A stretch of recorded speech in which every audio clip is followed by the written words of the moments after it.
Hello, you wonderful people, and welcome to another episode of Super-Fanta-Fi, this being a show about TV shows of the supernatural, fantasy, and/or science fictional genre. For today's episode, I'm going to talk about the brand new cherry-flavored finale. A lot of interesting things went down in this episode, so let's break it down. I do like that. I wish we could have gotten a little bit more between Boro and the Jaguar. We saw her start looking down like, oh, you got me good. And it's like, oh, like I am kind of sad what happened to you because you did deserve better.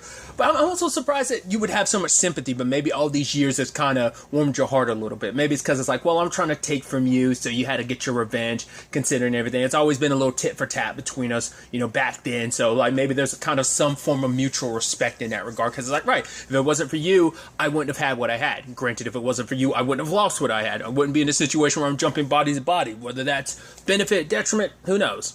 But Boro wouldn't be who Boro is without the Jaguar. So it is a situation of like, right, though, stay away from Lisa. She's mine. Speaking of Lisa, she's digging a bullet out of her back with one of the, I think it's one of those like drink mixing spoons, I think is what it was.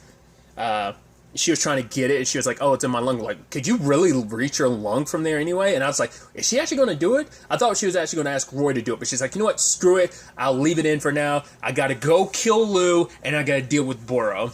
And then I thought it was actually sweet her leaving Roy being like, hey, actually, no, I got to do this myself. You actually, I'm kind of glad that you actually want to live now. So goes and confronts Lou, who that eye is getting nasty. Well, it's already been nasty for a while. And he just wants it to end, so he wants Lisa just to finally end it. It's like, she's like, I want to hear you say. He's like, all right, I'm sorry. I stole your movie. I hired some guy to kill you. And I hired some guy to kill you again when he failed to kill you the first time. And it's like, no, I don't want your apologies. I want to know why. It's like, the question was, why, what changed? I never got an answer. And she's like, what changed? And he was like, when you pull my arm around away from your leg, it made me feel small. And she just can't help but laugh, because it's like, right, because you felt small, you took everything from me, especially knowing how much this movie meant to me. You knew what it meant to me, and you still stole it from me, you bastard. So, which one? And I like that it ends up coming up into the conversation. Well, before I jump into that, it is the thing of like, right, because he felt small, he set so much stuff in motion. Because it is a thing of like, right, like, has it all been worth it? Because his son's dead. He's in pain like he is. His life's up in flames. So it's like, was it all worth it? Who knows? Even asking Lisa, like, right, you think of yourself as a hero in this situation. You're not. And that's the thing. I think I brought it up before too. Like, no one's really the hero in this. Everyone's kind of a terrible person. Like, there's no like heroes in this story. It's just kind of like, everyone's kind of had their own dabble in, some of the shitty stuff that's going down over the course of the series. Like, I mean, there's some, I don't know. Because, I mean, you can't say, like, even, like, Roy or Code or even Christine are innocent because of, like, the whole, like, covering up a murder in episode 6. So that doesn't even, So, like, some situations are a little milder than others amongst all of this. But I just thought that was interesting, though. Like, she isn't the hero of this story. It's like, when you look at it, you're like, oh, Lisa's kind of selfish. Not kind of, she's pretty selfish. She's pretty much destroyed not only, the lives of, like, Lou and everything, and her need for revenge. And she's the one that doesn't have to dig a grave for herself. She has to dig a grave for literally everyone else around her who's caught up in it. It's like, oh, even him throwing out, oh, your friend is dead because of you. Like, yeah, you wanted revenge against me, but look at, like, all the damage you caused. Like, all the people, hey, Mary, look what happened to her. It's like, yeah, I didn't mean for that to happen to Mary. It's like, doesn't matter if you didn't mean for it to happen. You screwed her up. Your friend Code is dead. It's like a lot of stuff fell apart. And then we proceed to see the worm. It's like, oh, it came back full circle. Because I was like, right, he snorted that worm a couple episodes back. And it's like, I thought it was just, I didn't realize that it's like, oh, it didn't cross my mind to realize that that's what's been happening with his eye. It's been behind his eye. Probably just gnawing away at some of the retinal stuff back there. And so Lisa pulls it out, which I'm even surprised that she's willing to help him in that regard. Because she was just going to let him live. Because it's like, yeah, you're in enough pain. I want you to suffer. And I kind of got my movie back anyway. So I got what I need. I don't need to kill you. So things between us are kind of even killed her. But I also do appreciate the fact is Lisa didn't try to, like, she took all that, like, Lou said, like, oh, you're not the hero. She didn't fight him on it, because I think in her mind it's like, maybe at some point in my story I did think of myself as a hero, but long since that I abandoned the notion that I'm the good guy in a situation. Even she recognizes, like, right, I've messed up a lot of people in the process. I didn't mean to, but, you know, it doesn't matter. Like, your intentions don't matter. What matters is the result of your intent. Like, you know, you might have been like, oh, that's not what I meant to happen, but what happened is what happened because of you. So that, I think there's some self-acceptance into that, of being like, yeah, she's kind of just like, yeah, I'm kind of screwed the pooch on it, but it's like too far down this road. I can't take back what's already been done. But pulling that worm out, I was like, okay. And then it starts stretching. I was like, oh. I was like, ew. I think I've talked about it in many different things. I don't handle ice stuff well. It's one of those, like, things, and I'm just like, especially because it's like, it makes you want to scratch your own eye like that, especially where the worm was coming out. It's like, it makes you want to rub that part of your eye because it just makes your skin crawl a little bit. It just kept going and going to the point she started wrapping around the knife and then put it down. And then Jonathan proceeded to eat it. And I was like, okay. And she actually called for some medical assistance for Lou. I'm like, oh, you could easily have left him. You didn't even have to do that. Like, you actually pulled it out for him because you're like, right, I kind of screwed your life up. Your life is on fire. So, right, I'm not going to kill you, but at least I can do is alleviate some of the pain that I've caused you, because I kind of got what I wanted in the end. So, there's that. And then her confrontation with Boro, which you have Ralph following her there, which I was like, oh, this ain't going to end nicely for you, Ralph. And so, the moment the bath was empty, I was like, oh, no Mary. So I'm like, is she going to pop up out of nowhere? Which she does, and kills Ralph. Because I even love Lisa being like, yeah, that lady in my apartment, yeah, she's like a freaking witch. This is her space, so you don't want to mess with her. And he's like, that lady, I left her in your apartment, like, blood and blah blah blah, this is my nephew's machete. And Mary proceeded to kill him, and it's just kind of like, it's not like Lisa was like, oh my god, Mary, I'm so happy to see you. It's like, this is your first time seeing each other since everything with the movie. But it's kind of like, right, I apologize. And it's like, you know, it's like, you know, no, it wasn't I apologize, it's I forgive you. Because, you know, Lisa is saying it again, like, I didn't mean for things to go down that route, but it is still the thing of, you basically let me tear out my eye, eat it, and then you just kept filming. You didn't try to stop it or anything. So you're the bad guy in this. Also letting her know, oh, your friend Code, I killed him. I was thinking that me stabbing him in the eye would have been enough of a message, but I guess it was too subtle for you to realize it. Which she's like, oh, I'm sorry. And then she digs her thumb into Mary's. I almost thought she was going to straight up just kill Mary, just because it's like, right, revenge for Code. I mean, that's what pushed her. But Burrow's in a position to trying to hijack her body. But she was like fighting it off. I wonder, is it just because Burrow was in such a weakened condition that maybe like she didn't get all the blood she needed from Lisa to make it like because she needed her blood, I guess, for the spell and stuff like that to make the hijack. Like, whether that's just a byproduct of, because the Jaguar made it seem like last episode was like, she needs my blood specifically, and that's what she's trying to get through you. So maybe over the years she's always going after the Jaguar's blood in some shape or form, and Lisa's just presented herself in a shape of being like, oh, wow, you're related to that Jaguar, so your blood is extra special. Once again, it just explains why she's taking an interest in Lisa in the first place. Because we saw at the beginning, like, she had a vision related to Lisa and Mary and everything, and that's what set everything in motion. Whether it was like an actual vision or whether it was more like an instinctual feeling. Poor lady, we see that's how she ended up becoming one. It's like, oh, no one actually knows you're here, right? And I'm like, oh, that's not good. It's like, oh, you're one of the cronies, the zombie cronies she's got running around. I wonder how does that Jonathan thing play out, considering, like, when we do see Jonathan again, he's eating dog food. So I'm like, does she eventually call him back? Like, I guess, like, there's still enough of him there that it's like, once that completely dies out, then he comes back home. It's like, he's still fresh enough that, like, that natural instinct of, like, home and everything. We even see it later on with Ralph. Like, the moment Ralph got God, I was like, oh, he's most likely going to be one now. Because even at one point, you see him making one of those little shurikens from the paper, and he was kind of eating it at one point. So it's like, it's that part of who they were still somewhere there, even if it's just on some form of instinct. Like, even though they're dead, there's still some notion of who they were.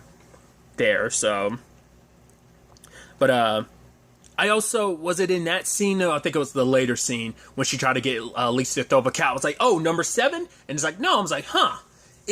I'm curious, is there any reason why, like, any scene, I'm like, I think 6, when I think 6, but it's 6 by itself, so I was about to say, not unless we go with, like, the whole 666 thing, which the Devil Tarot card got pulled at the beginning of the episode, so, but it's like, she stopped it from, like, going into 7, but, you know, I was like, oh, I was really sure, like, I was like, I would have, like I said, because of the whole 9 Lives thing, I was assuming we were going to get to that, maybe even straight up 7, but we didn't get to that, so.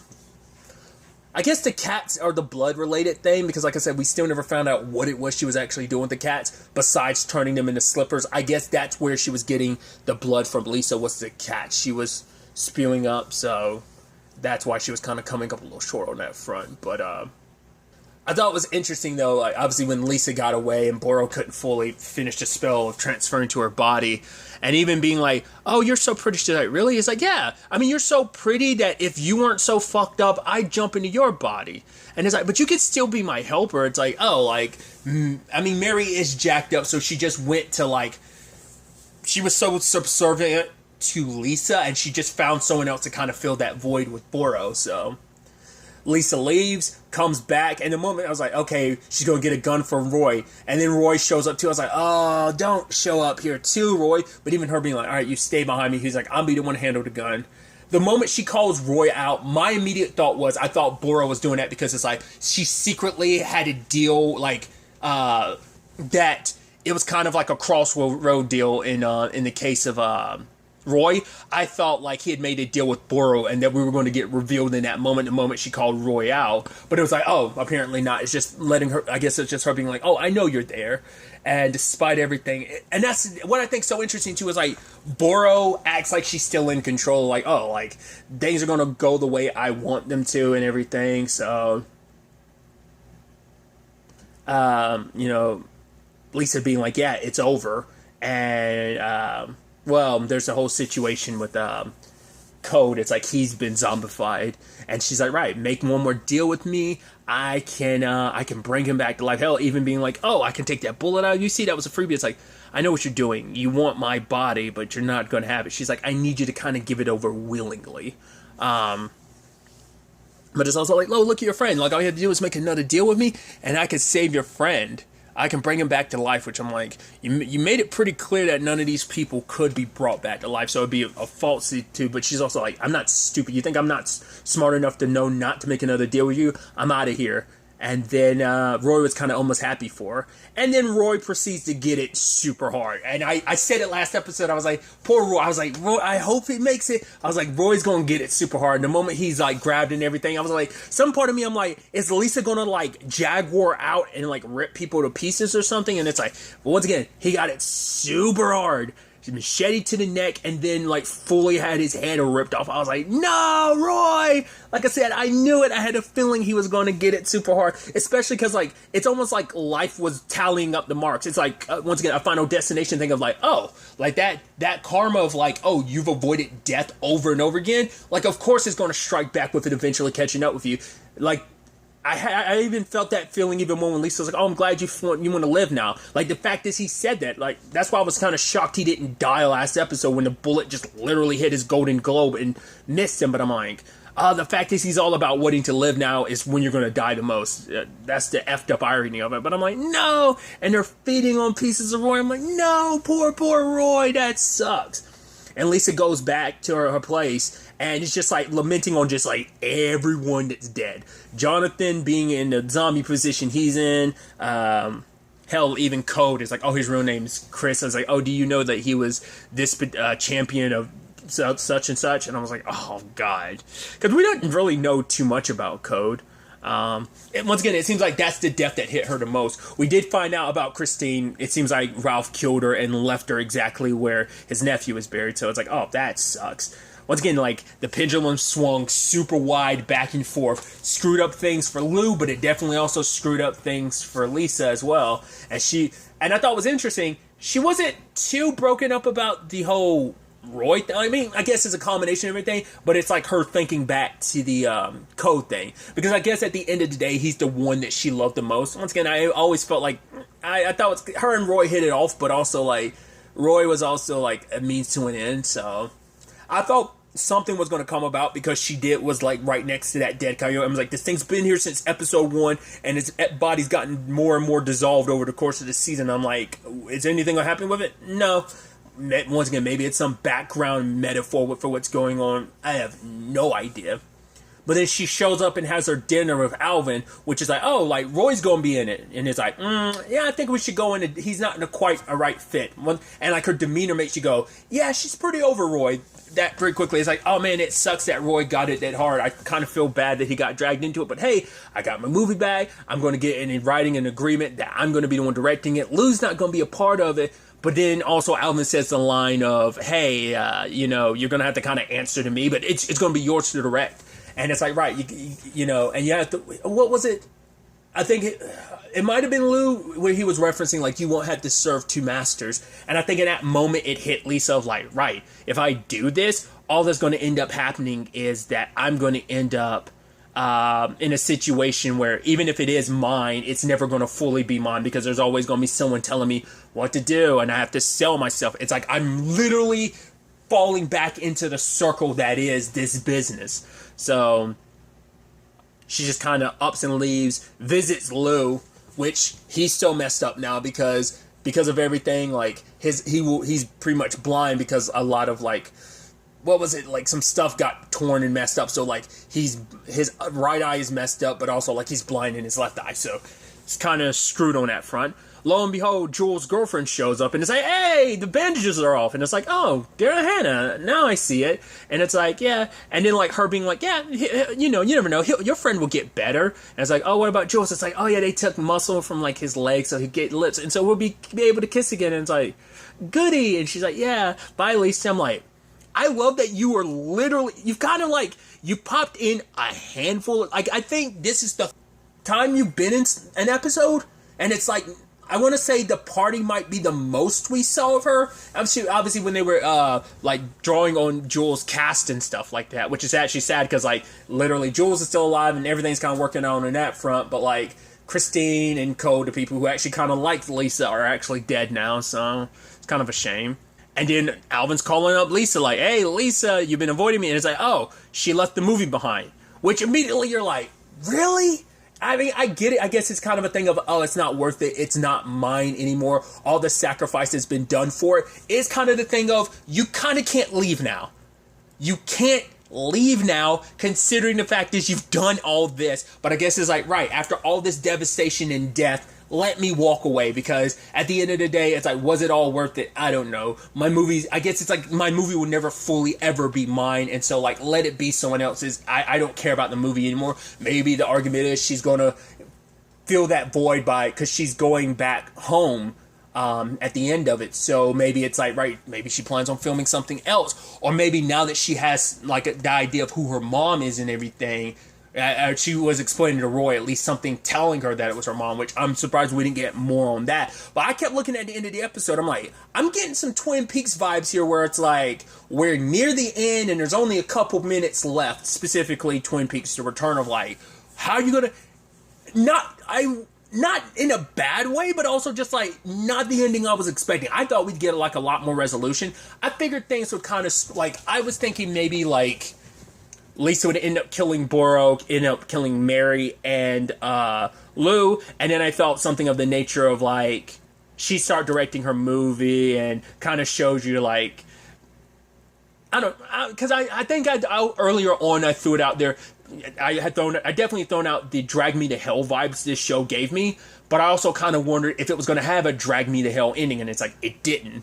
I was expecting kind of that, or maybe she does kind of get what she wants, but like, then you get your Drag Me to Hell moment of like, oh no, it all fell apart, it didn't work out the way you thought it would. I thought maybe something of that vein, something of that nature. But no, she kind of gets to just walk away to a certain extent. And Boro didn't get the body she wants. She ended up getting Mary's, which Jennifer's free, but Jennifer's like, who are you? She's like, you're free, Jennifer, which I'm like, does Jennifer actually even know who she is? Her family doesn't know who they are, so there's no getting back to them. That's completely screwed on that front. So, but now, because she had told Mary early on, like, right, if I would just basically get inside of your body, I'd be renting and not buying. So I guess it's like, right, it's a temporary fix. Like, oh, let's go on this ride together, Mary, because once I get Lisa, I'll get what I want, Lisa's body, and you'll get what you want, and that's revenge against her. But also, like, you're just happy to be of use to me. Once again, falling kind of in that same lane of just how she was with Lisa as well. And we see her kind of bringing all her zombie buddies, but I'm like, I don't remember if Jonathan was there. Like, that's why I'm like, is he still there at his dad's place, chowing on dog food, or will she pick him up later on? I don't know. But her going home and just walking away from everything, like, but I guess that's also just to show you the nature of, like, yeah, that's Lisa for you. She causes all this chaos, screws everyone up, and once again just kind of packs up and goes. There's still so much left unanswered that I'm like, because I was like, I figured because this is a limited series, I have to kind of shake that in my head. Because when I think a limited series, I think a story is completely told. And I guess to a certain extent, this story is told. This is based on a novel, so I haven't looked into it. I'm not the biggest reader, but I am curious to find out, like, whether this, like, covered the entire book or a good chunk of it. Did it change the ending? Was a lot of it the same? Was a lot of it different? Like, how much of a faithful adaptation this was. There's all of that, but TV shows kind of can do that. Like, I think it is lend themselves open to be like, kind of like, this could be like a Lovecraft Country, where it's like, Lovecraft Country, the show covered most of the books, so the second season would have been like brand new. So, like, if this show does get like a second season or something, it would probably be off book, I would assume, but I could be wrong. Because, like, if they, like, I feel like if it's a limited series, you would adapt the whole thing. So I'm assuming this is how the book ends, once again, unless they change the ending or whatever. But I definitely could see a season, because I was wondering whether this was going to end in a way that you could definitely get a second season, and you definitely could, because there's a lot still open, and, like, we still haven't fully dealt with the whole your mom being a jaguar thing, who your dad is, probably going back home asking a whole bunch of questions, everyone's life's in wreck. Boro's still going to be coming after you, because your mom also isn't done with her, because it's like your mom wants her too, so, like, there's still more that could be done on that front as well. So I think all this LA stuff and it'd probably be almost like an anthology in the sense that we'd be picking up with, like, Boro and her zombies, and Lisa, they'd be the only recurring characters if there was a season 2. It is August 29th, specifically 12:15 in the morning at the time of me recording this. It's still unclear whether or not this series will get a second season. Once again, limited series doesn't always mean one-off. Once again, that's kind of a notion in my head I've got to try and break of kind of that line of thinking. But regardless, some stuff is probably saying probably not. Other stuff is still kind of leaving it open to see, what Netflix decides to do, because there is enough room for a second season. I was actually doing a little bit of reading of an article that was basically saying that this series only follows the basics of the novel, and apparently storyline wise it only covers about 100 pages. I don't even know how many pages are actually in the book, but it does seem, for what I was reading, that it diverts enough. I'll do a little bit more research and just kind of seeing some of the ins and outs of just kind of some of the differences and changes that they made for the show. But regardless, I'd love to see if they did make a second season. I could definitely see this being an ambiguous enough ending for them to be like, yeah, that's it. Just because it's like everything isn't resolved, but that's fine. It's one of those things of, like, the mystery is fine enough in its own right that it's kind of like, yeah, like, ponder everything, how will things go. The fact is, I think it's almost befitting, considering just, like, Lisa's journey, like, to get her movie made and having it stolen from her, and just to end up where she is now that she has her movie back, she walks away from it. Once again, I think it's super messed up, considering everyone that's gotten hurt, not just hurt, everyone that's literally died, and lives that were turned upside down because of what you did. But what that could look like in potentially season 2, I would be curious to see. But if they decided they'd end it here, just making it continually leaving it as a limited series, I'd probably be like, I'd still probably prefer a second season, but I think I'd be okay with it to some extent. So, like I said, I'd be curious to kind of look into it more and find out, like, what the article I was reading was saying, that it was only about 100 pages into the main story is what season 1 is. So once again, like I said, I'll do some research of that afterwards. So we'll ultimately have to keep an eye out and see how this plays out going forward. But really, that's all I want to talk about. So the next time we meet, be happy, be safe, live life to the fullest, and enjoy it. Good day and goodbye.